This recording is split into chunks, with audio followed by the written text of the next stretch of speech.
bendeciré y moraré en tu gloria y esplendor. En tus maravillas meditaré,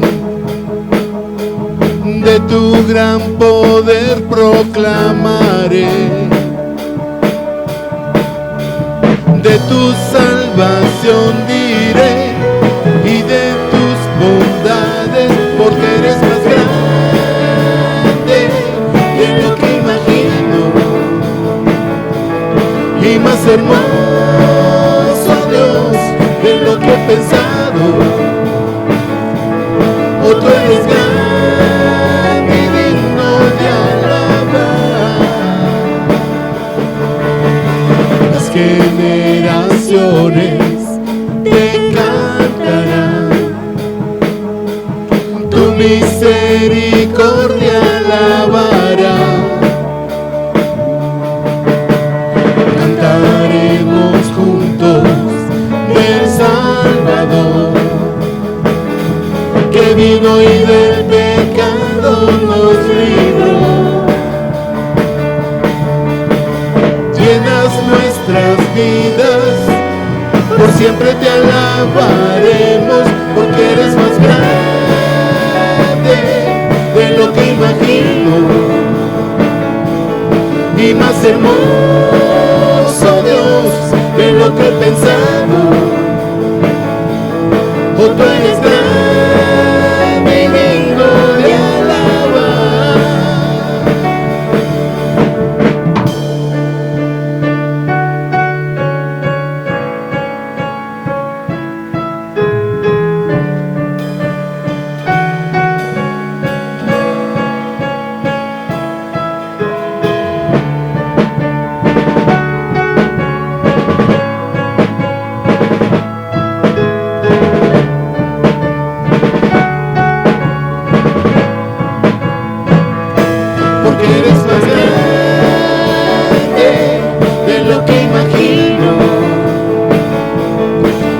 Hermoso, Dios, de lo que he pensado, porque eres más grande de lo que imagino y más hermoso, Dios, de lo que he pensado. Oh, tú eres grande y digno de alabar. Oh, tú eres grande.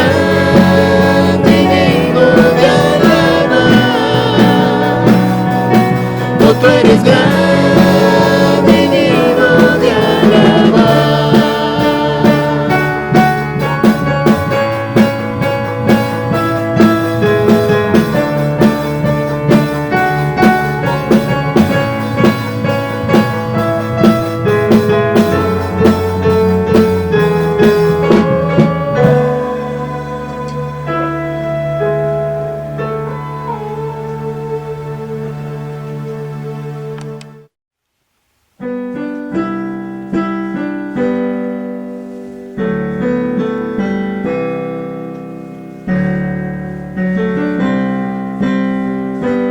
Bendice al Señor con todo el corazón, su nombre santo es. Levantemos la voz al Señor, su nombre santo es. Sale el sol, es un nuevo día, es tiempo de cantar ante Dios. Venga lo que sea, al final yo quiero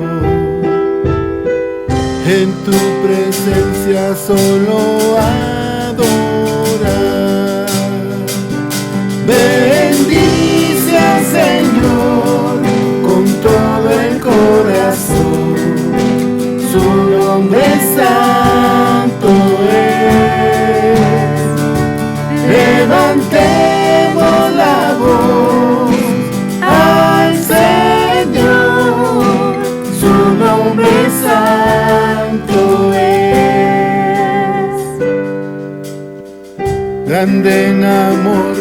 lento para la ira. Grande es tu nombre, bueno es tu corazón.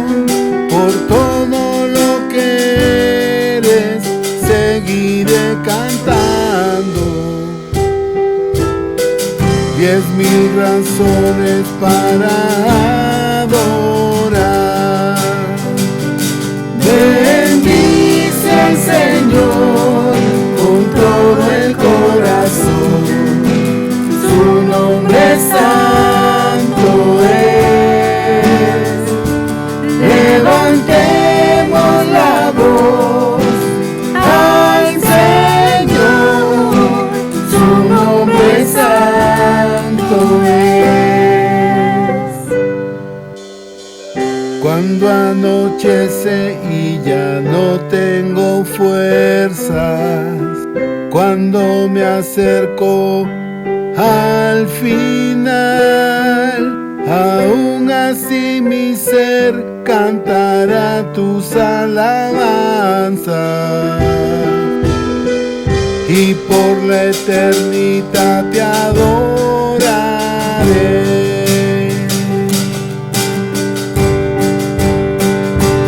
Bendice al Señor con todo el corazón. Su nombre santo es. Levantemos la voz al Señor. Su nombre santo es. Bendice al Señor con todo el corazón. Su nombre santo es. Levantemos la voz al Señor. Su nombre santo es. Su nombre santo es. Su nombre santo es.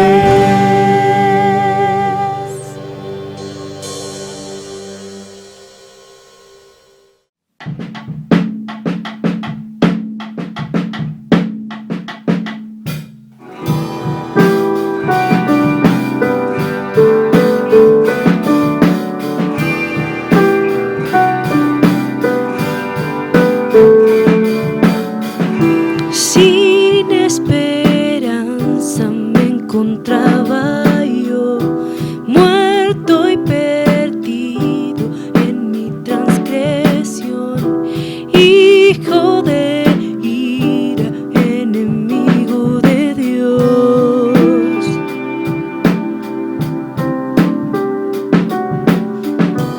Mi corazón tu gloria rechazó, endurecido por mi rebelión, esclavo del pecado era mi condición.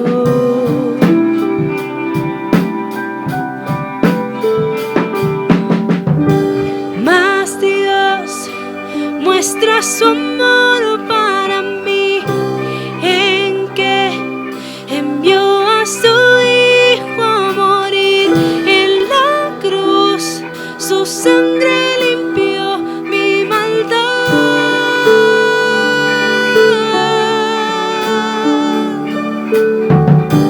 Mas Dios muestra su amor para mí, en que envió a su Hijo a morir en la cruz.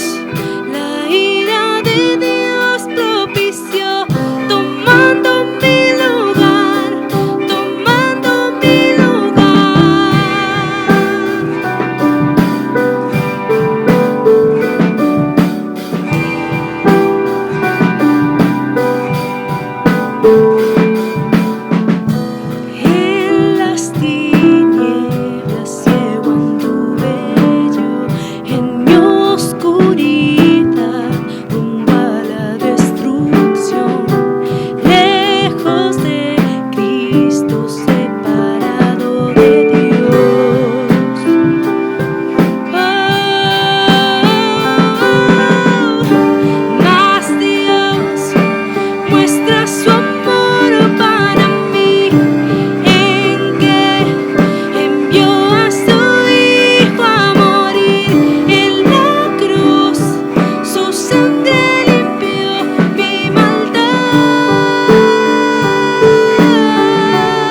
buenos días, familia en Cristo. Qué bendición es estar una vez más, todos juntos a través de esta plataforma virtual. Pero lo más importante es estudiar la palabra de Dios. Tenemos una gran opción realmente, ¿verdad? Así que si tienes una Biblia, por favor, abre tu Biblia a Marcos capítulo 12, versículo 13 al 27. Esos son los pasajes por los cuales vamos a estar estudiando y que Dios tiene un mensaje grande para cada uno de nosotros. El título que le estoy poniendo a este mensaje es Cambia tu forma de vivir.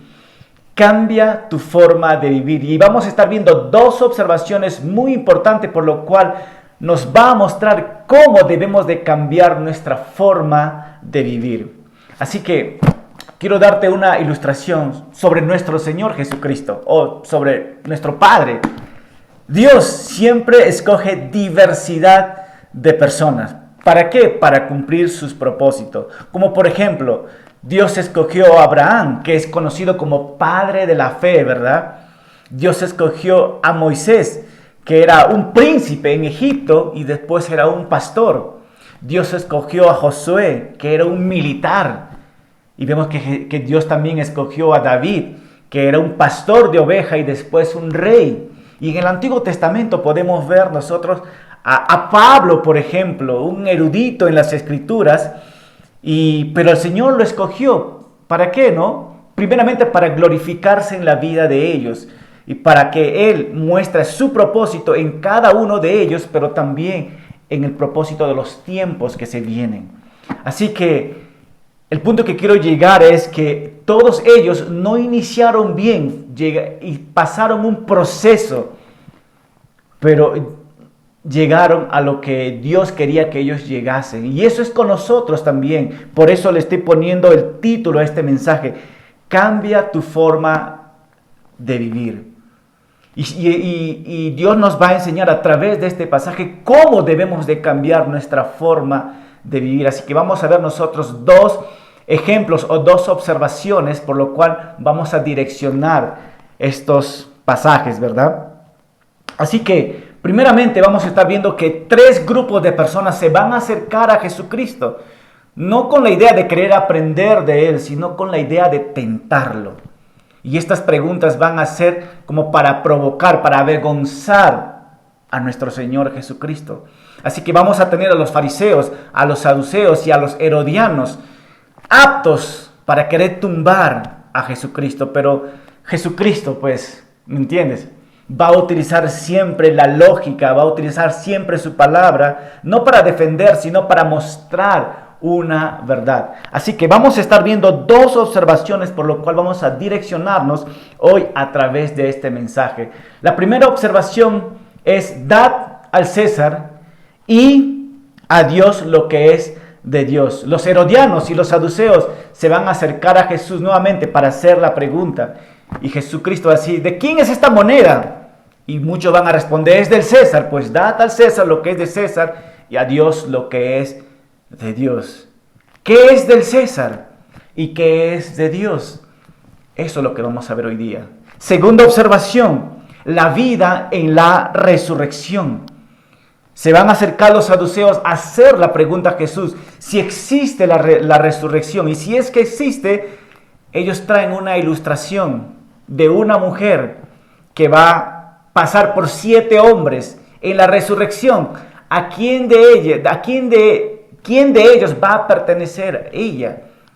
Entonces Jesucristo les va a llevar al Pentateuco, a los primeros libros de la ley, para mostrar esta verdad. Así que el mensaje de hoy va a estar buenaza, porque vamos a ver lindas aplicaciones que pueden transformar nuestras vidas. Así que, por favor, acompáñame a Marcos capítulo 12, versículo 13. Y nos dice así: luego mandaron gente de los fariseos y de los herodianos.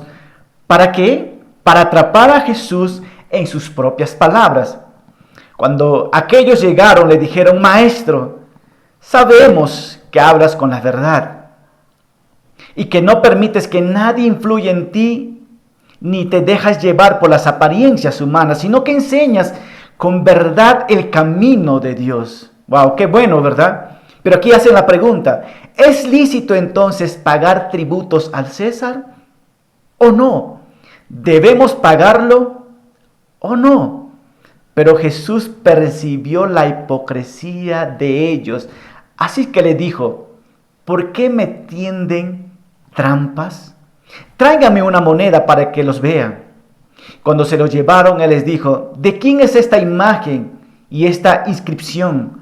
Ellos respondieron, del César. Entonces Jesús le dijo, pues den al César lo que es del César y a Dios lo que es de Dios. Y quedaron admirados de él. Amado Padre, una vez más venimos delante de ti, Señor, para abrir tu palabra, tu verdad. Y cada uno de nosotros queremos ser alimentados de ella. Quita cualquier distracción que no venga de ti, Señor, y disponga nuestros corazones para estar aptos a escuchar tu verdad. A cada persona que nos está escuchando a través de la radio, a cada persona que nos está escuchando a través del Facebook Live, de cualquier plataforma, Señor, que este momento sea el momento de ellos y el momento tuyo de dar claridad a sus mentes, Señor, y que haya una transformación a través de tu Espíritu Santo. Bendice tu palabra, te lo pedimos en tu nombre, Jesucristo. Amén. Amén. Así que hay unos pasajes que vamos a estar viendo nosotros. Es dad al César y a Dios lo que es de Dios. A manera de introducirnos al tema, va a hablar sobre impuestos realmente, ¿verdad? Una de las cosas que me llama la atención en nuestros tiempos, que tú y yo también pagamos impuestos, ¿verdad? El año pasado yo estaba en los Estados Unidos y la razón que yo viajé a los Estados Unidos porque una de mis hijas o las dos estaban delicadas de salud y necesitaban un tratamiento urgente. Pero estando ya en los estados, una de las leyes que el gobierno ha establecido pues es pagar los impuestos, ¿verdad? Y cada americano paga sus impuestos cada 14 de abril de cada año, ¿verdad? Ellos pagan sus impuestos, pagan un porcentaje anual. Y realmente la mayoría los paga, pero no todos, ¿no? A los jóvenes normalmente ya no les encanta pagar los impuestos, pero el gobierno exige pagar sus impuestos, ¿verdad? Nosotros acá en Perú pagamos el 18% y algunos países de Latinoamérica también tienen un porcentaje de pagar sus impuestos, como por ejemplo Uruguay paga un 22%, Argentina paga un 21%, Chile 19%, Brasil 17%, México y Colombia un 16%. ¿Por qué les hablo de impuestos realmente, no? Porque el tema que vamos a ver nos va a llevar a la historia en el tiempo de Jesús, que los romanos también exigían impuesto a las ciudades o países que estaban bajo su cobertura. Así que Jesucristo se va a encontrar con los herodianos y los fariseos, y vamos a ver quiénes son estos herodianos y por qué estaban presentes ahí realmente como con la idea de tentar a Jesucristo, pero había un propósito también, ¿verdad? Así que la Biblia nos dice que mandaron gente de los fariseos y de los herodianos para atrapar a Jesús en sus propias palabras. Y siempre hago preguntas de observación para meternos al tema. ¿Cuál es el propósito de enviar a los fariseos y a los herodianos, o en pocas palabras, cuál es el propósito de enviar esta delegación? ¿Cuál era la meta realmente de enviar a los fariseos y a los herodianos? Y según las Escrituras nosotros podemos ver y deducir en esto, ¿no? La meta era atrapar a Jesús con una pregunta que ellos van a hacer, pero con la respuesta que Jesús va a dar. Y una cosa que me llama la atención es cuando Jesús estaba enseñando en el templo. Es como que Jesús está en ese momento, ¿no? Está compartiendo la palabra de Dios a las personas. Y de un momento llega una delegación y todos como que se admiraban por ver a estas personas influyentes realmente, herodianos, fariseos y todo esto, ¿verdad? Entonces, y una de las cosas que me llama también mucha la atención era que se acercaron estas dos delegaciones, fariseos y saduceos. La historia nos muestra que estos dos grupos se odiaban entre sí. ¿Y por qué se odiaban entre sí realmente estos dos grupos? Pero antes de hablar por qué se odiaban, quiero compartirles un poquito que ellos se unieron también. ¿Para qué? Para atacar a nuestro Señor Jesucristo. Pero en el contexto original, estas dos personas se odiaban. ¿Y por qué realmente se odiaban? Primeramente, los fariseos odiaban a Herodes. Odiaban pagar impuestos. Odiaban ellos estar sometidos bajo un gobierno pagano. Y odiaba a todas las personas que tenían el entorno con Herodes. Por otro lado teníamos el grupo de los herodianos. Los herodianos eran los simpatizantes de Herodes, así como en nuestros tiempos, ¿verdad? Hay muchos, nosotros aquí en Perú teníamos un presidente, Fujimori, ¿verdad? Y los simpatizantes de Fujimori, ¿quiénes eran? Los fujimoristas, ¿verdad? Pues en aquel tiempo también Herodes tenía su gente y eran conocidos como los herodianos. Estos hombres herodianos eran fieles, devotos a Herodes. Cualquiera que hablaba mal de Herodes, ellos iban con los romanos y decían, mira, ellos están hablando mal de nuestro César. Así que pueden apresarlo ustedes a estas personas. Pero aquí estaban estos dos grupos de personas, los herodianos. Y los herodianos realmente eran judíos simpatizantes de Herodes. Y por eso los dos no se llevaban bien, porque ¿cómo era posible que judíos eran simpatizantes de este gobierno corrupto, verdad? Pero ahí estaban, se unieron para atacar a nuestro Señor Jesucristo, ¿no? Y por otro lado también, unos de los comentaristas nos dicen, ¿no?, que los fariseos odiaban también a los herodianos, realmente, ¿no? Porque cada vez que ellos miraban una moneda del gobierno romano, les hacía recordar que estaban sujetos por este gobierno, ¿verdad? Entonces, y ellos se acercan a nuestro Señor Jesucristo con la idea de avergonzarlo delante de la gente. Y ellos van a hacer una pregunta. Nos dice en el versículo 14, cuando aquellos llegaron, le dijeron, van a hacer una pregunta, Maestro, sabemos que hablas con la verdad y que no permites que nadie influya en ti, ni te dejas llevar por las apariencias humanas, sino que enseñas con verdad el camino de Dios. ¿Es lícito entonces pagar tributo al César o no? ¿O debemos pagarlo o no? Y quiero que te fijes en estas, a ver, allá en el Callao, mi compadre Recutecu tiene sus jeringas por ahí. Yo sé que estas palabras no me van a entender, pero esta delegación se acerca primeramente a Jesús intentando hacer unas preguntas. ¿Y cuál era el propósito de hacer estas preguntas, verdad?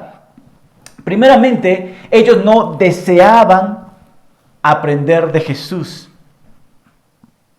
Segundo, ellos no aceptaban la autoridad espiritual de nuestro Señor Jesucristo, ni estaban dispuestos a seguir sus indicaciones, pero tenían muy claro que tenían sus segundas intenciones a través de estas preguntas, ¿verdad? Y su propósito era tenderle una trampa e inducirle a decir algo que pudieran ellos emplear más tarde para acusarlo. Así que ellos se acercaron con la adulación de sus preguntas. Y los fariseos y los herodianos nuevamente presentaron su pregunta. Ellos hicieron varias afirmaciones que realmente son verdades, como por ejemplo: Maestro, sabemos que hablas con la verdad. Todos sabemos que Jesucristo en aquel tiempo, Él hablaba con la verdad. Todas las personas reconocían a Jesucristo como un maestro, incluso ellos también lo estaban reconociendo en ese momento por la gente. Y la segunda observación que vemos también es que ellos dicen, ¿no? Y que no permites que nadie influya en ti. Lo que ellos estaban diciendo, que Jesucristo, nosotros sabemos que nadie puede sobornarte. Pero también ellos dicen, ni te dejas llevar por las apariencias humanas. Lo que están diciendo: Jesús, tú no tienes favoritos. Tú hablas con ricos, hablas con pobres. Es más, come con pecadores. No haces acepción de personas. La adulación es como que le levantan el humo, lo levantan, vamos a ponerlo así, el ego de una persona, para meter en medio de esto lo que realmente, la carnada que ellos querían hacer o ponerlo con Jesús. Un comentarista nos dice así, que los labios de los fariseos y de los herodianos hablaban grandes verdades, pero que al mismo tiempo se convertían en una adulación repugnante e hipócrita. Eso es lo que estaba pasando en esos momentos. Y aquí viene la pregunta que ellos hacen: Maestro, sabemos que hablas con la verdad, que nadie puede sobornarte, que realmente tú no tienes favoritos, y sabemos que tú eres así, pero una preguntita nomás: ¿es lícito entonces pagar tributo al César o no? Dinos, Jesús, ¿debemos pagarlo o no? Con esta pregunta, hermanos, ellos querían atrapar a Jesús. ¿Y por qué realmente ellos querían atrapar a Jesús? ¿Cuál era la razón? Primeramente, en aquel tiempo a nadie le gustaba pagar impuestos. ¿Por qué? A los judíos les hacía recordar que eran un pueblo realmente bajo el yugo de los romanos. Porque cada vez que tenían que pagar impuestos, como que, ¿en serio? Tengo que pagar mi impuesto, y esto me hacía recordar que realmente nosotros estábamos gobernados por el Imperio Romano, y eso les molestaba a los judíos, por eso no querían pagar impuestos. Y dos, obviamente que se sentían dominados por ellos, pero también dos, era que les molestaba a ellos que estaban gobernados no solamente por Roma, sino por un rey pagano. Y eso es que les frustraba a los judíos. Entonces, los herodianos y los fariseos hicieron una pregunta realmente con verdad, pero con mucha astucia.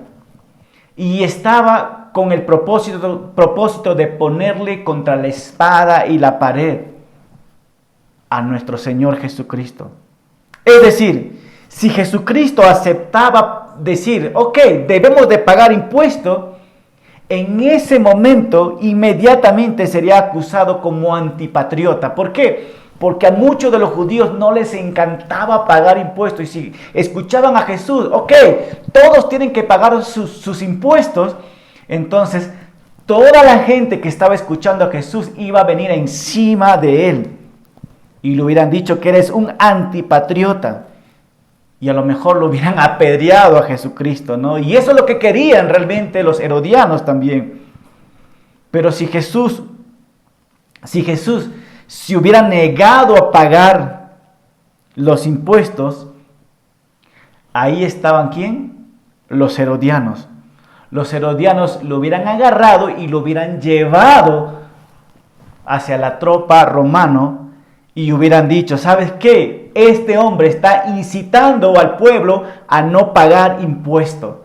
ese mismo momento también iba a ser encarcelado nuestro Señor Jesucristo. En pocas palabras, con esta pregunta le tenían nuevamente entre la espada y la pared a nuestro Señor Jesucristo. ¿Cuál será la reacción de Él? ¿Qué es lo que realmente le va a decir? ¿O cómo se va a defender?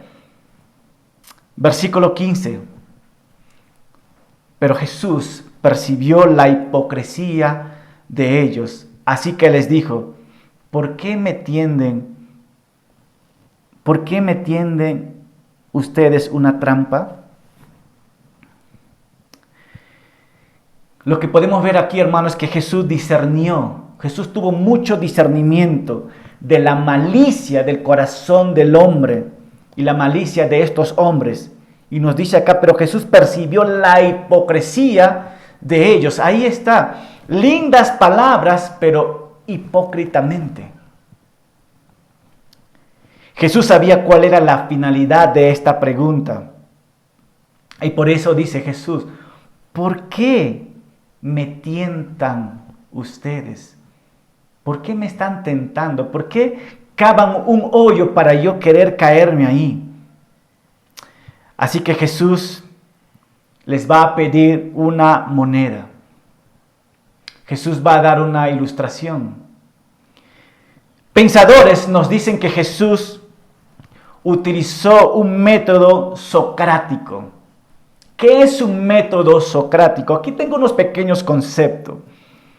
Un método socrático es un método que se demuestra con la lógica. Es un primer concepto. El segundo concepto es que el método socrático es una forma de búsqueda o es una forma de buscar la verdad a través de la lógica. Así que Jesús va a utilizar este método, digamos, y va a utilizar una moneda para llevar a sus oyentes a encontrar la verdad a través de la lógica. Así está, los oyentes están frente a Jesucristo, los herodianos y los fariseos están ahí. Así que va a utilizar este método, digamos así, ¿verdad? Cuando se lo llevaron a él, él les dijo: ¿de quién es esta imagen y esta inscripción? Ellos respondieron: del César. Así que Jesús pide una moneda. En Mateo nos dice que él le trajeron un denario. Un denario básicamente era un sueldo de una persona que trabaja en un día. Aquí el sueldo por pago de un día está entre 40 a 50 soles. Pues este denario tenía este valor entre 40 a 50 soles. Y si está en Estados Unidos como $20, digamos, ¿verdad? Pero el valor era esto, ¿no? Entonces Jesús pide una moneda, un denario, para preguntar a quién corresponde la imagen tallada. Así que en esta moneda, en este denario, se mostraba una imagen, y en esta imagen estaba el nombre, primeramente el nombre de César Tiberio Augusto Divino. Estaba el nombre del César, de un emperador romano. Y Jesús mostró pues este denario, y en este denario estaba el nombre del César, ¿verdad? César Tiberio Augusto. Y es más, en el YouTube, en el Google, tú puedes googlear y tú puedes poner moneda de César Tiberio Augusto y vas a ver esta moneda, que ahí está este hombre, ¿verdad? Entonces, y le muestran a Jesucristo, lo traen esta moneda, y nuevamente al ver esta moneda siempre a los judíos les hacía recordar que estaban bajo el poder político de Roma. Y todos ellos sabían que, por ende, ¿no?, tenían que darse cuenta de que al momento que ellos utilizaban esta moneda, estaban sujetos implícitamente, habían aceptado la autoridad del emperador. Entonces, Jesús pide esta moneda y le traen esta moneda, y todos sabían, pues, ¿verdad? Y Jesús hace esta pregunta: ¿de quién es esta imagen y esta inscripción? Y ellos respondieron: del César. Así que Jesucristo ahora rápidamente va a poner la lógica para que la audiencia llegue a sus propias conclusiones, ¿no? Versículo 17, entonces Jesús le dijo, pues, ¿de quién es esta moneda? Y todos respondieron, del César. Y yo si fuera Jesús hubiera hecho esto. A ver, saduceos o fariseos, ¿de quién es esta moneda? Y les hubiera hecho hablar a cada uno de ellos. Si son 5, ¿de quién es esta moneda? Del César, ok. ¿Dónde están los herodianos? Aquí presentes. ¿De quién es esta moneda? Hubiera hecho lo mismo para hacerles hablar a cada uno de ellos. Y vamos a imaginar que pasó así. Entonces Jesús le dijo, pues, ¿de quién es esta moneda? Es del César. Pues, den al César lo que es del César y a Dios lo que es de Dios. Y todos se quedaron, dice, admirados de él. Hermanos, si aquí podemos hacernos una pregunta nosotros, ¿qué realmente es del César? ¿Qué dice la imagen? Según el contexto, ¿verdad? ¿A qué nos estamos refiriendo nosotros? Cuando Jesucristo está diciendo, den al César lo que es del César. Lo que Jesús está diciendo, si el César les pide el pago de los impuestos, pues paguen, ¿qué? Sus impuestos. ¿Y por qué realmente los romanos pedían los impuestos a las demás ciudades o países que tenían gobernado? Una de las grandes maravillas que hasta el día de hoy podemos ver nosotros, lo que hacían los romanos. Los romanos eran grandes constructores de caminos. Como decía mi abuelo, todos los caminos conducen a Roma, ¿verdad? Y los romanos habían construido muchos caminos. Los romanos habían ofrecido seguridad a los pueblos que ellos gobernaban también. Y por ende, ¿no? Ellos pedían un impuesto porque ofrecía todo esto. Y el pueblo judío, pues claro que sí, utilizaba sus caminos para viajar. Ellos también se beneficiaban de la protección de Roma. Entonces Jesús le dice, ok, si el César les pide impuestos, pues paguen sus impuestos. Si ustedes están bajo el gobierno de Roma, pues sujétense bajo este gobierno. Y eso es lo que Jesucristo estaba diciendo. ¿De quién pertenece esta moneda? Del César. Pues den al César lo que es del César. ¿Y qué es del César? Esta moneda, ok, paga tu impuesto. Y hablando de pagar impuesto, si yo saco una moneda peruana de un sol, vamos a hacer lo mismo, ¿no? Sacas una moneda de 5 soles, ¿verdad? ¿Qué dice alrededor? República del Perú, ¿verdad? Y podemos hacer lo mismo si queremos hablar de impuestos, ¿verdad? Muchos, como esto es como una aplicación, ¿no?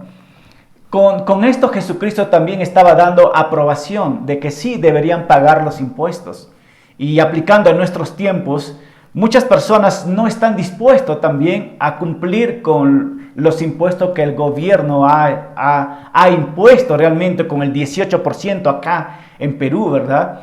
Y muchas personas que tienen empresas hablan con sus contadores y hacen la jugada ahí para no pagar dichos impuestos, ¿no? Y tú y yo sabemos que muchas veces también el gobierno, pues, no digamos el gobierno, pues los que trabajan dentro del gobierno a veces hacen su jugada ahí, ¿verdad? Pero nosotros como cristianos es como que debemos o no debemos pagar impuestos y quizás no es cosa de discusión, ¿verdad? Simplemente la pregunta, sí, debemos de pagar nosotros impuestos, ¿no? Porque nosotros también recibimos beneficios del gobierno peruano aquí, en nuestras casas, en nuestros barrios, la iluminación, las calles y todo esto, ¿no? Todos pagamos con nuestros impuestos, ¿no?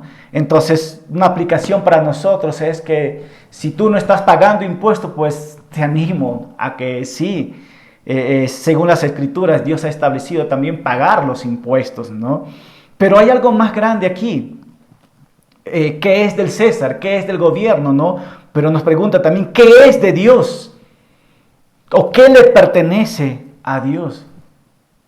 El impuesto en aquel tiempo era pagar al César. Jesús mostró la moneda. La moneda pertenecía al emperador. Podías ver la moneda. ¿A quién pertenece esta moneda? Al César. Claro que sí, pues paguen esto al César, ¿no?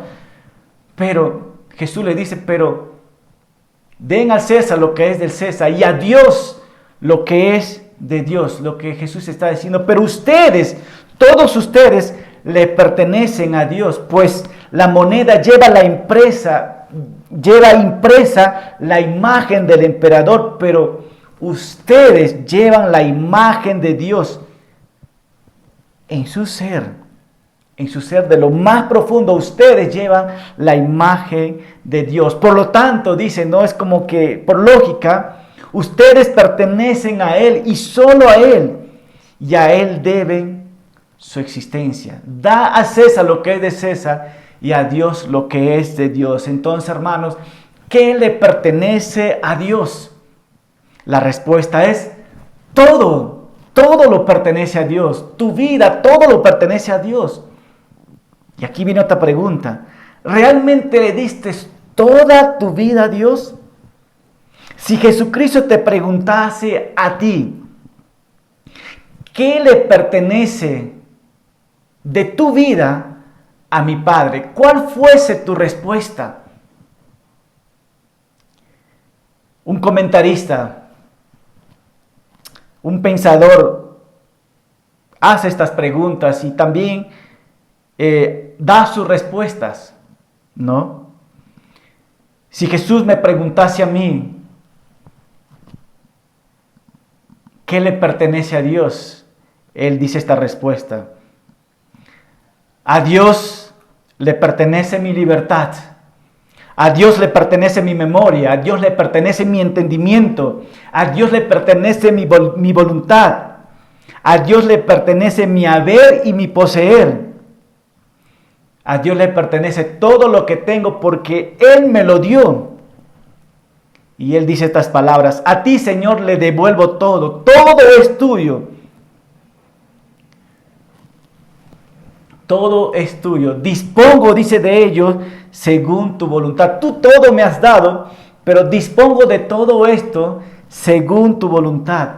Pero lo que sí, Señor, dice este comentarista, todo el tiempo quiero recibir tu amor y tu gracia, y con esto me basta. Da al César lo que es del César y dale tu vida, porque a Dios pertenece tu vida. Hermanos, con estos pensamientos quiero llegar a una conclusión. ¿Tu vida realmente pertenece a Dios? ¿Estás caminando como realmente Dios quiere que tú camines? A Dios le pertenece todo. Y nuevamente, la imagen de Dios está puesta en tu vida. Pero, ¿realmente estás caminando de esta manera?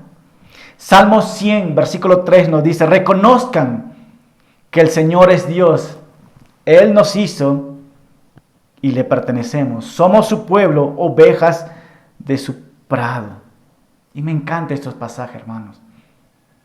Da al César lo que es del César y a Dios lo que es de Dios. La forma de vivir de todo cristiano es, pues, pagar tus impuestos y viva una vida que agrada a Dios. ¿Cómo? En oración, en adoración, en rendición, en crecer tu fe. Porque todo lo que haces, realmente lo haces por amor a Él. Y realmente tu vida, en estos momentos estás vivo porque Él lo permitió así, ¿verdad? Pero todo eso también pertenece a Dios. ¿Qué es de Dios? Y la respuesta, ¿qué es? Es todo. Es todo. Y Jesucristo llega a esta conclusión, hermanos. Por eso Jesucristo utilizó, digamos, este tipo de método para utilizar la lógica. ¿De quién es esta moneda? Del César. Pues lo que le corresponde al César, pues déla. Den. Pero lo que es de Dios, lo que le corresponde a Dios. Y todo judío sabía que toda su vida pertenecía a Dios. En pocas palabras, regresen a Dios. Eso es lo que Jesucristo está diciendo. Reconozcan al Dios Todopoderoso.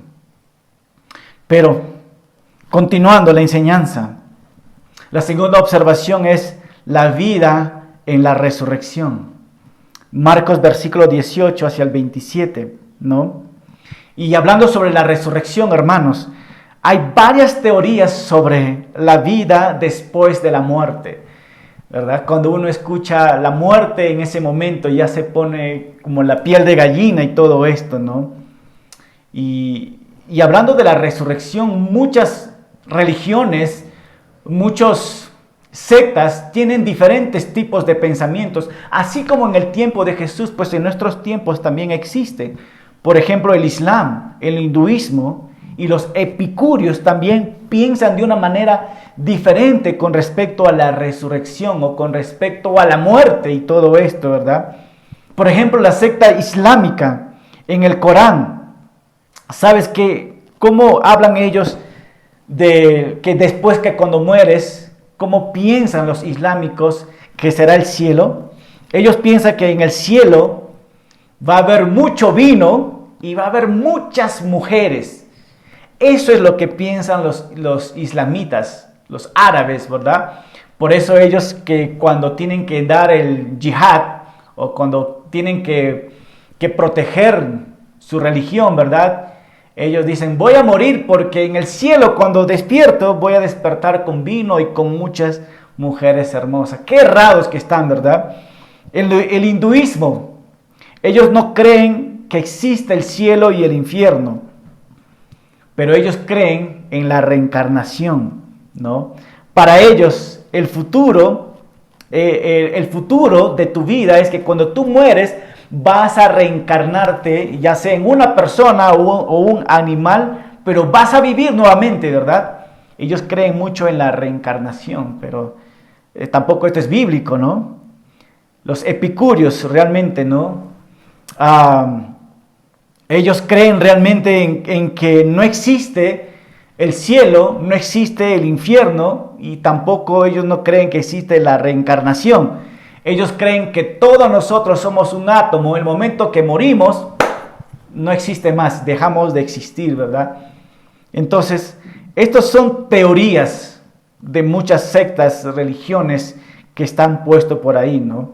Pero hoy, en este momento, vamos a ver un grupo religioso que se va a acercar a Jesús haciendo algunas preguntas difíciles de responder en aquel tiempo, pero no difícil para nuestro Señor Jesucristo. Así que, versículo 18, vamos a leer hasta el 23, nos dice así: se le acercaron entonces los saduceos, que dicen que no hay resurrección, y le preguntaron, Maestro, Moisés nos escribió que si el hermano de alguien muere y deja a su esposa sin hijos, algún hermano suyo debe casarse con la viuda para darle descendencia a su hermano muerto. Versículo 20. Se dio el caso que 7 hermanos, el primero de ellos se casó y murió sin dejar descendencia. El segundo se casó con la viuda y murió y tampoco dejó descendencia. Lo mismo pasó con el tercero y con los 7, y ninguno de ellos dejó descendencia. Al final, todos murieron y también la mujer.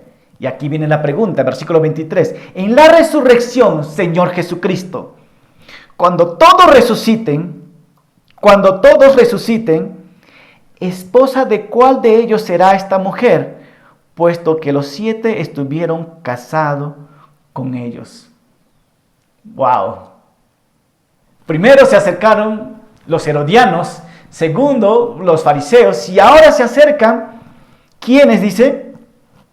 Los saduceos, con otra pregunta que tenía dividido el pueblo Israel, porque no había respuestas para esto, ¿no? Entonces, ¿quiénes se acercaron a Jesucristo? Los saduceos. ¿Quién eran estos saduceos? ¿Cuál era su creencia de ellos? La creencia de los saduceos, que ellos solamente admitían la autoridad del Pentateuco. ¿Cuál es la autoridad del Pentateuco? Los 5 primeros libros de la ley. Y ellos pensaban que Moisés había regulado varios tipos de leyes para que el hombre pudiese vivir en la tierra. Y realmente sí, este esta ley que Moisés había escrito estaba en Deuteronomio capítulo 25. De hecho, en esta semana nosotros en nuestros devocionales estábamos yendo Deuteronomio 25 realmente, ¿no? Y por cuestión de tiempo no voy a hablar mucho de esto, pero sí, en Deuteronomio capítulo 25, el versículo 4, 5 y 6 hacia adelante, habla sobre esta ley que Moisés había regulado realmente, ¿verdad? Y otra creencia de los saduceos es que ellos negaban realmente que hubiera vida, o sea, negaban que había otra vida fuera de lo que se vivía en la tierra. Ellos no creían básicamente en la resurrección. Ellos creían que también una vez que mueres, ahí queda todo. Ellos no creían realmente en la resurrección. Pero tampoco ellos creían en los espíritus, tampoco ellos creían que los ángeles existían, y tampoco creían en una vida eterna. Ellos creían simplemente que una persona muere, como muchos, y aquí termina todo, ¿verdad? Pero la Biblia no nos dice esto, ¿no? Pero el propósito realmente de estos saduceos, a su pregunta la idea era hacerle caer en ridículo a Jesús con esta pregunta, ¿no? Y ellos dijeron así: se dio el caso de 7 hermanos.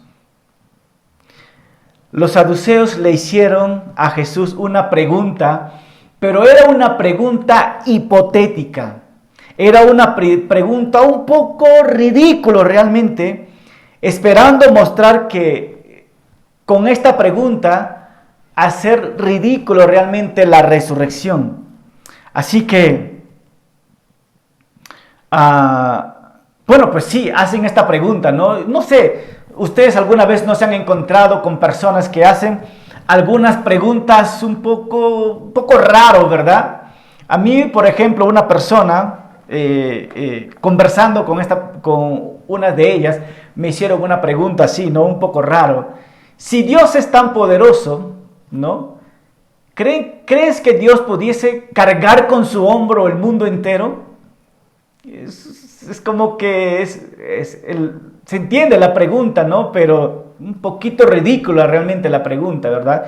Pues es lo mismo que los saduceos trajeron esta pregunta hipotética realmente, porque si tú lees en Deuteronomio capítulo 25, utilizaron una verdad, pero lo tergiversaron para hacer una pregunta de ataque a Jesucristo. Entonces, y ellos hacen esta pregunta, ¿no? Cuando todos resuciten, ¿esposa de cuál de ellos será esta mujer, puesto que los 7 estuvieron casados con ellos? En la mente de estos saduceos, si realmente Jesús existe la resurrección, pues en la resurrección va a haber un problemón realmente. En la lógica de ellos es esto, ¿no? Cuando ellos resuciten, esta mujer se casó con 7 hombres, pues estando en la resurrección, esta mujer, ¿cuál de los 7 hombres se va a quedar con ella? Porque en la tierra se casó. Y en la resurrección, ¿cómo va a ser esto? Pues explícanos, Jesús.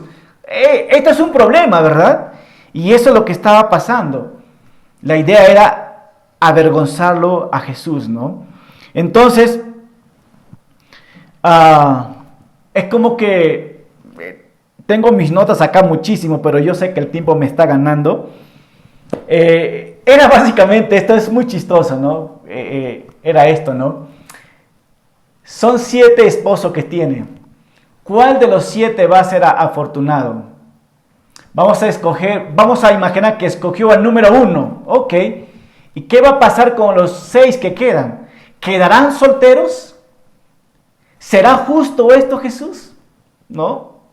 En toda esta pregunta vienen más preguntas sobre esto, ¿verdad? Pero mira, Jesús con un tierno corazón, pero con una verdad, va a responder esto. Versículo 24. Jesús le respondió: el error de ustedes es que no conocen las Escrituras. Ustedes se están poniendo tanta mente en una verdad que está establecido en las Escrituras, pero ustedes lo han tergiversado, y en esa tergiversación ustedes le han puesto tanta mente, pero sin comparar con la verdad de las Escrituras. Y Jesús le respondió: el error de ustedes es que no conocen las Escrituras, y 2, ni el poder de Dios. El error de ustedes es que no conocen las Escrituras ni el poder de Dios. Jesús les dijo es que ustedes están realmente equivocados por falta del conocimiento de las Escrituras.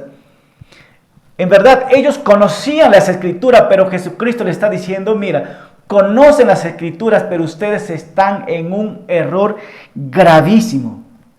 Ustedes son muy bien educados, conocen muchas cosas, pero al mismo tiempo no conocen nada. Ustedes realmente son unos ignorantes, les dice Jesucristo. Ustedes no conocen las Escrituras ni el poder de Dios. Ustedes realmente han leído la palabra de Dios, pero no han sido transformados por la palabra de Dios. Y realmente están equivocados porque su comprensión es muy básica de ustedes. O sea, el error no solamente que no conocen las Escrituras, y 2, que ustedes ni entienden el poder de Dios. No conocen las Escrituras y ni entienden y no conocen el poder de Dios. Pablo escribe a Timoteo, en 2 de Timoteo 1:13 nos dice así: retén la forma de las sanas palabras que de mí oíste. Pablo escribe a Timoteo que no solamente conozca las Escrituras, pero que esto transforme tu vida. Los saduceos conocían las Escrituras, pero no vivían de acuerdo a las Escrituras. Y Jesucristo dice: ustedes no conocen las Escrituras, pero tampoco no conocen el poder de Dios. Ellos estaban básicamente en contra de lo sobrenatural de Dios, en contra realmente, en pocas palabras, no conocían quién era realmente Dios y cuáles eran los atributos de Dios. Entonces, cuando no conocemos, tú y yo, cuando no conocemos el poder de Dios, es ahí donde que nos entran las dudas, es ahí donde que nos entran preguntas raras, porque realmente no conocemos quién es Dios, y la única forma de conocer quién es Dios es a través de estudiar su palabra. Entonces ellos hicieron estas preguntas y Jesucristo les mostró realmente lo que había, no solamente lo que había en su corazón, pero lo que ellos ignoraban en verdad, ¿no? Y eso es lo que pasa en nuestros tiempos también. ¿Cuántas personas están años en las cosas de Dios, pero desconocen realmente las Escrituras y desconocen también el poder de Dios? Y versículo 25, Jesucristo les va a hablar, nos dice así: porque cuando los muertos resuciten, no se casarán ni se darán en casamiento, sino serán como los ángeles que están en los cielos. Wow. Porque cuando los muertos resuciten, Jesucristo está hablando que va a haber una resurrección, no se casarán ni se darán en casamiento, sino que serán como los ángeles que están en los cielos. ¿Cómo son los ángeles que están en los cielos? Es muy simple, los ángeles no pueden tener hijos. Lo que está diciendo, estando en el cielo, pues nadie va a tener hijos. Y cuando resuciten realmente no se casarán ni se darán en casamiento. No va a estar el pastor para oficiar la boda, porque en los cielos no va a haber nada de esto, hermano. Muchas personas tienen un conocimiento raro también sobre el cielo. Muchas personas piensan que en el cielo va a ser realmente como es estar en la tierra, ¿verdad? Que puedes tener tu propia casa, puedes criar tus propios animales y todo esto, ¿no? Y muchos pensamos también que en el cielo, yo estoy casado 12 años, que muchas personas que están casadas también piensan que estando en el cielo tu esposa va a seguir siendo tu esposa ya, ¿verdad?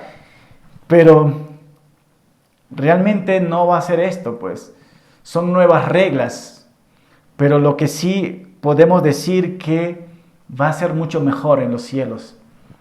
Y cuando hablamos de resurrección, el libro de Corintios nos habla que Cada uno de nosotros vamos a resucitar no con este tipo de cuerpo, hermanos, sino con un cuerpo glorificado.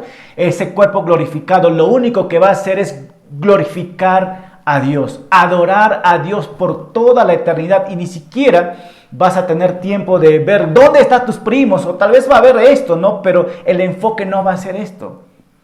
El enfoque va a ser tu cuerpo glorificado, adorar por siempre a Dios. Así que David Guzik es un comentarista del movimiento de Calvary Chapel. Él dice estos pensamientos, ¿no? De todo lo que sabemos, los ángeles no tienen bebés. Los ángeles son hechos directamente por Dios. En la resurrección no tendremos más bebés. Y con eso vamos a ser, dice él, ¿no? Seremos algo semejante a los ángeles. El casamiento, la forma de casarse, dejará de tener cualquier significado sexual en el cielo. En pocas palabras, no habrá ni acto sexual, digamos, en los cielos.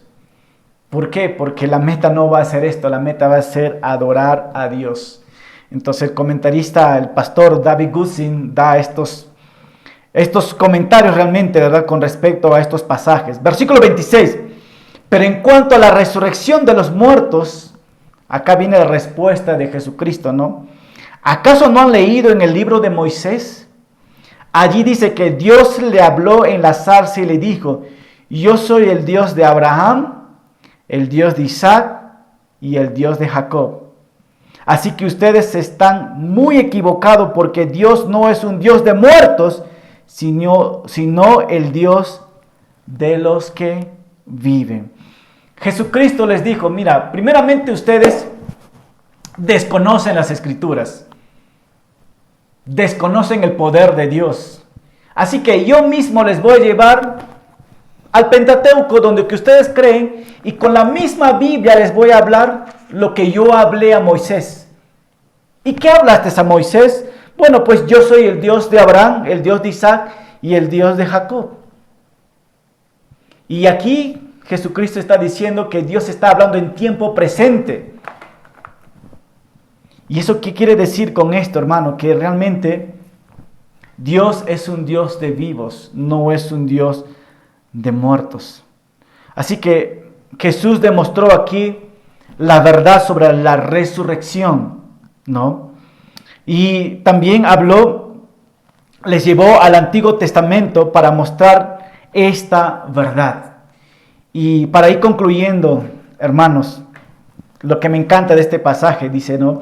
Yo soy el Dios de Abraham, el Dios de Isaac y el Dios de Jacob. Está hablando al pueblo de Israel. Y hoy día Dios nos dice también a nosotros: yo soy el camino, yo soy la verdad, yo soy la vida, yo soy el alfa, yo soy el omega.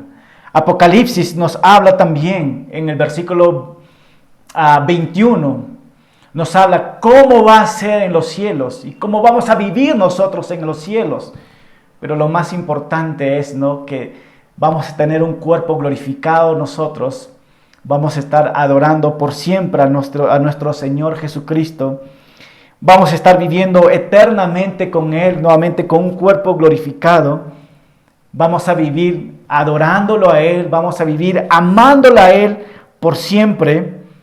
Y esto realmente, al pensar todo esto, debe cambiar tu forma de vivir. Debe cambiar tu forma de vivir, porque si pensamos en la eternidad, en la resurrección, que vamos a adorar por siempre a Dios, ahora en la tierra debemos de empezar ya a estar adorando a Dios con nuestras propias vidas, ¿no? Dando este ejemplo, siendo luz a los demás, ¿no? Cumpliendo con nuestros impuestos también. Y eso es lo que realmente Dios quiere, que nosotros, mientras que estamos aquí en esta tierra, podemos ser de gran ejemplo para los demás, pero pensando también que en la eternidad nos esperan cosas muy hermosas, muy lindas. Y a través de la resurrección, cada uno de nosotros no hubiéramos podido resucitar si nuestro Señor Jesucristo no hubiera muerto, pero tampoco hubiera resucitado. Pero por la gracia de Dios, nuestro Señor Jesucristo murió, pero también resucitó y está en la diestra del Padre, esperando que en cualquier momento Él venga por nosotros y nos lleve, y estaremos por siempre con Él. Amén. ¿Por qué no me acompañas con una oración? Amado Padre, te damos gracias una vez más por tu palabra, Señor, que es como una espada de doble filo, Señor, que penetra nuestros corazones, Señor. Y sí, Señor, anhelamos estar en tu presencia para siempre. Así que gracias por bendecirnos con tu palabra, Señor, y que en esta semana podemos reflexionar en estos pasajes. Gracias una vez más, y todo esto te lo pedimos en tu nombre, Jesucristo. Amén. Amén. Que Dios te bendiga, hermano, y nos vemos la próxima semana, porque vamos a estar viendo el mandamiento más importante, ¿no? Amarás a tu Dios y amarás también a tu prójimo. Así que nos vemos la próxima semana y Dios te bendiga. Chao.